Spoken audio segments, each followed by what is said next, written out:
Hey everybody, welcome to HomeRecordingMadeEasy.com, VisionRecordingStudios.com, and here on my YouTube channel, and this is video number 8 of the AudioSchoolOnline.com mixing contest video.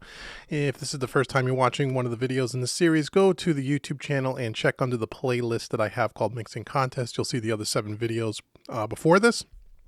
This is Vocals Part 2, and we're going to take a look at the chorus vocals here and probably the rest of the vocals. So we're going to be taking a look at this lead hook, all the doubles and triples down here in the kind of the lime green and in the different shade of green over here, and then this last vocal scat track, and then that's it, and that'll be it for the mix, and the vocals will be done. So let's just take a look at what we got here. Let's go over to the beginning of the song where these vocals are kind of isolated, so we could take a look at what we have.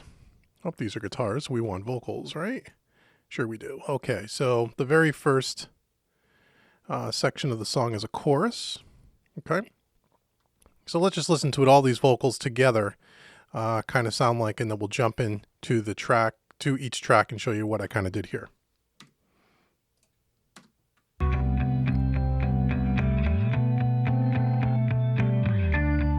Maybe it's a matter of we're animals, it's natural.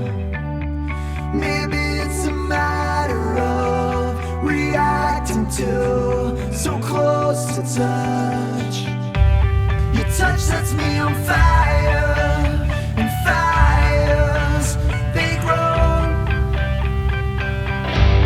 The future just gets brighter, much brighter when you're close. Maybe it's a matter. Okay, turn on the click track by mistake here. Sorry about that. Okay, so that is our triple lead vocal hook, double and triples all together, and some background vocals. So let's just take a look at the signal chain. Is similar to what you saw in the last video on the verse vocals and what you've seen throughout this entire track here. So let's just expand our mixer and let's take a listen. Again, these vocals are not 100% done. They're 95% there. I have a little more tweaking to do. But here we go. So the very first signal or plugin in the signal chain is the Virtual Tape Machine. As throughout the rest of the mix, it was the same way, down to the Virtual Console collection on the Neve setting, because we're using a Neve Vibe, along with, excuse me, the Neve 88RS by Universal Audio. So as you can see on this first lead hook track, and all these settings are going to be pretty much the same on the Neve, we're rolling off at around 150 hertz here on the background vocals. We're using a fast attack on the background vocals, about a 4:1 ratio with a fairly quick release, and on the EQ at around 13K, we're giving it about 2 to 3 dB just to give it a little bit of some air, and this is what we kind of have. We're animals, it's natural. About 5 dB of compression. Okay, so that is the same on both these 3 green tracks here, as far as EQ compression settings, so on and so forth. Okay, and then we have these background vocal tracks here, which are just again, they're just placed in different sections of the song. As you can see here, the background vocal, the pre-chorus, kind of a low harmony, the hook, kind of the low harmony here, and then we have this track here called U Vocal, which is just a spot where I'll just let you listen to what that sounds like. Here you can see it in yellow. Nothing I could do is ever good enough for you.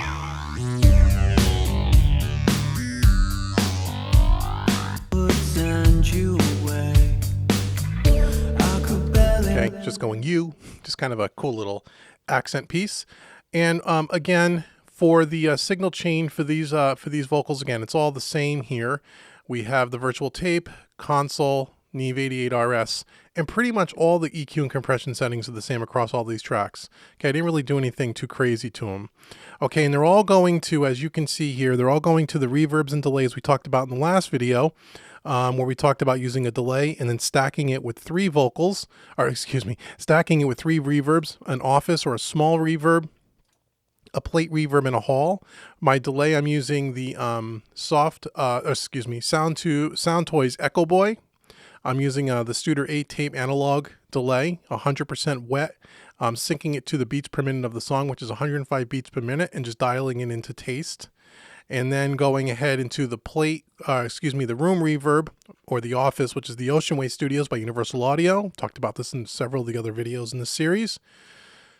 From there, going to the Lexicon 224 by Universal Audio on a plate setting.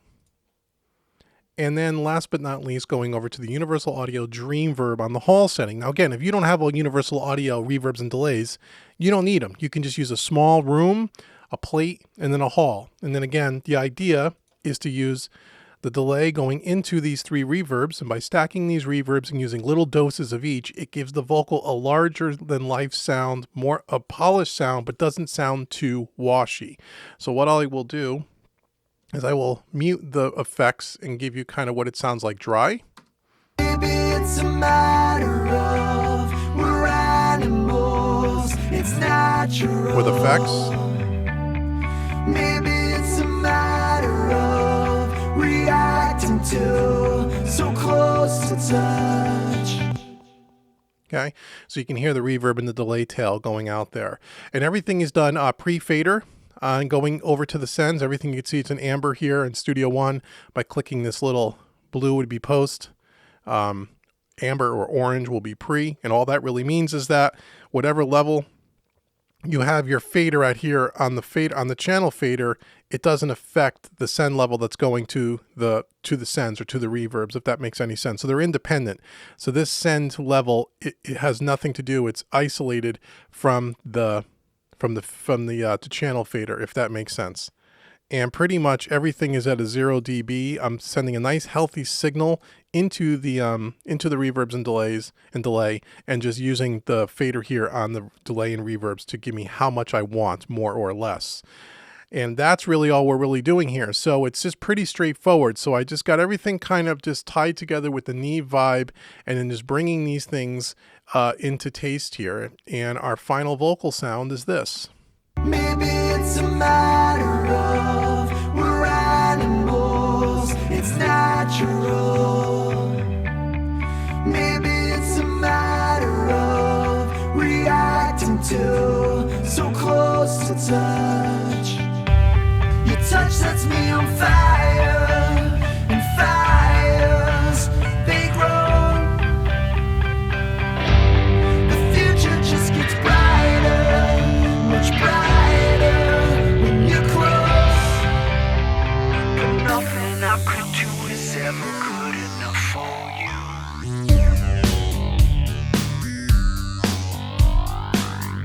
I could barely make it through the day. Okay, so those are our chorus and our background vocals. So what I'm noticing right now is I added probably a little too much high end in here. So I'm going to go ahead, I'm going to back this off a little bit, just to give me a little bit of sense of it's not so bright and so edgy. Again, this mix is probably 90% there. I still have a little more tweaking to do. So I'm going to, after not listening to this for a day or so, I'm realizing it's a little too bright on the top end. So I'm just going to roll off a little bit of that 13K, because 3 dB is a little too much when you put 5 or 6 vocal tracks together. Now, the other thing I want to remind, if you didn't see the last video when we talked about the verse vocals, is that there was an enormous amount of sibilance in these tracks. A lot of de-essing, manual de-essing had to be done here, because there was so much and a lot of the T's and a lot of the consonants came out, the C's. And so what I was able to do is I went in and I spent a couple of hours working on all the vocal tracks, where I would solo up each vocal track and go in and find the S's and lower them manually, as opposed to just slapping a de-esser on there, because the de-esser would have had to work so hard, it really would have made the whole vocal track sound flat. And so I wanted to use a de-esser very sparingly. So what I do is I go in and I manually de-ess the vocal. And how we do that is, if I wanted to, let's say we solo up this one vocal track here, just so you can hear what this sounds like. Maybe it's a matter of we're animals, it's natural. So natural, it's not too bad because I've already fixed it, but let me show you how I look for that. What I do is I zoom in and zoom up on the track here. It's actually right here. And you can see how the audio, let me just kind of fix this a little so we can see it a little bit better. You can see it's right here. You can see when you zoom in on the audio, how the audio starts to break apart, and then you see like a little section where it doesn't break apart. It looks like kind of a football shape. That is the S or the T, the offending S or T. Let me see if I can find a... It's natural. So I can find a better example. Maybe It's... So it's right here. You can see it right in here. So what I would do is I would go in with a blade on either side, and then I would take this and I can lower this up or down. Now I've already done this. This used to be kind of something like this prior to me doing the editing.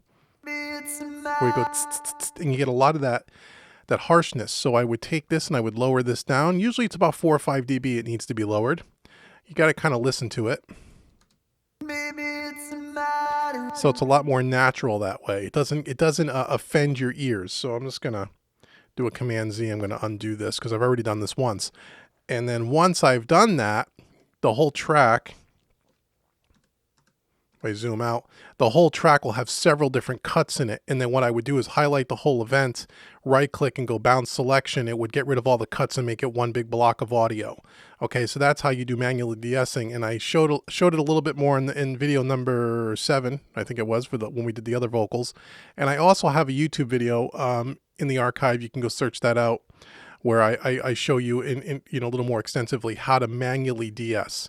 And then what I would do is once I would manually de-ess everything, I would then, I didn't do it on this track because I didn't feel like I needed to, but on the lead vocal, then I may put a little light de-essing on the end and just let the de-esser just kind of be there and just kind of catch the things that I kind of missed. But most of the de-essing was done manually. It takes an enormous amount of time to do that. And a lot of people would just say, well, just slap a de-esser on there and de-ess as much as you need to get rid of all the S's and T's. But the problem is with a track that is so heavy in sibilance that using a de-esser that way, I never liked the way it sounds. It ends up making the track sound really flat, even in the places where you're not capturing the S's. It really just squashes the high end, and I don't like that. So I try to do it manually and just do a little light de-essing to get rid of the S's and the T's. And that was really the only problematic thing with these background vocal tracks in the chorus and the background vocals was it was just very sibilant. But other than that, it was pretty easy to mix. Again, it was pretty much just light compression, EQ on the Neve, everything going through the VCC and the VTM tape machine. And we have ourselves some background vocal tracks that sound really good, and then send everything to the delay and the reverbs.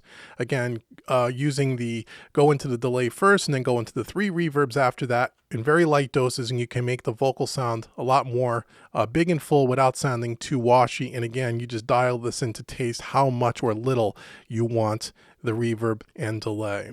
So this was kind of a quick video. I just wanted to show you what we did on the last of the vocal tracks. So I hope this video was helpful. For more tips, tricks, concepts, and training around everything home recording, head out to homerecordingmadeeasy.com. And if you have not done so already, go out to our YouTube channel, search for Home Recording Made Easy, and subscribe to the YouTube channel. There's a couple of hundred videos up there at this point, all free training, where we talk about everything home recording, mixing, mastering, product demos, so on and so forth. And also head over to Facebook if you haven't, and give me a like if you would, and follow me on Facebook because I'm always putting up some free little tidbits and tips and tricks and things about home recording that might help you in your home studio. So until the next video, this has been David with HomeRecordingMadeEasy.com, and I will speak to you guys all soon. Take care.